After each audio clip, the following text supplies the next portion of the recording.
أنتم اليوم في كانوف دوك سنتر سيكيورتي اند تريننج في القلعة الكبرى.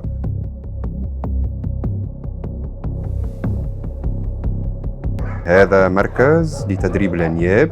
كلاب هذم هما كلاب مدربة. اليوم مش نحكيو على اختصاص في الكشف المبكر عن سرطان الثدي باستعمال رائحة الشم عند الكلاب. كلاب هذم هما كلاب مدربة تم تدريبها في مدة لا تتجاوز شهرين بيد مدرب كفء اسمه سيف بن عياد. الفكرة هذه والتجربة هذه تم اعتمادها في الخارج واليوم نحب نعتمدوها في تونس. التجربة هذه تمت بإشراف المستشفى جاوي فرحات حشاد. اليوم ما تتكلف حد شيء على الدولة، بالعكس تنقذ أرواح. العملية هذه سهلة مهلة. كيفاش تتكون؟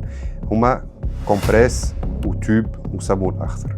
لأي امرأة عندها شك في روحها تنجم تكون عندها كونسير او لا، تاخو كعبه كومبريس، تاخو صابون اخضر يدوش بور إليميني لي زودور، وتبات على كعبه كومبريس على الزرع اليمين او اليسار اللي عندها في شك، او تنجم تستعمل الزوز. من غدوه تبعتيه للسونتر المركز في 5 ثواني نجم نقولوا لها الي بوزيتيف ولا. التحاليل هذه راهي سريه. حب ناكد اني ما فماش اي كونتاكت او اي لقاء ما بين الكلب والمرأة. الكلب موجود في السنتر والمرأة موجودة في دارها فقط.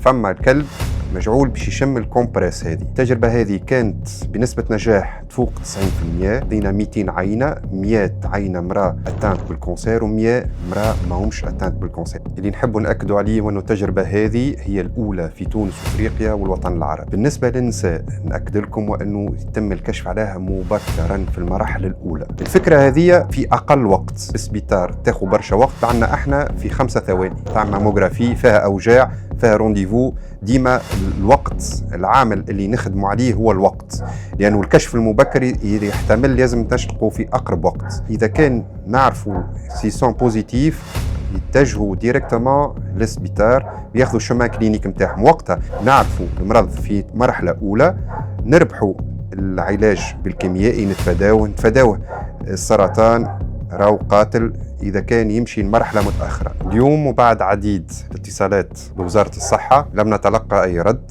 هذا حاجة تؤسفنا، حاجة ما هياش في مصلحة نساء تونس.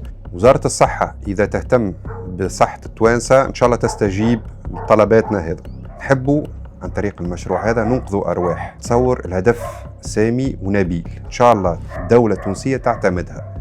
مناش طالبين حاجة كبيرة، مناش طالبين حاجة مادية، احنا طالبين الطريقة هذه تم اعتمادها لأنه نحبوا ننفعوا بها بلادنا.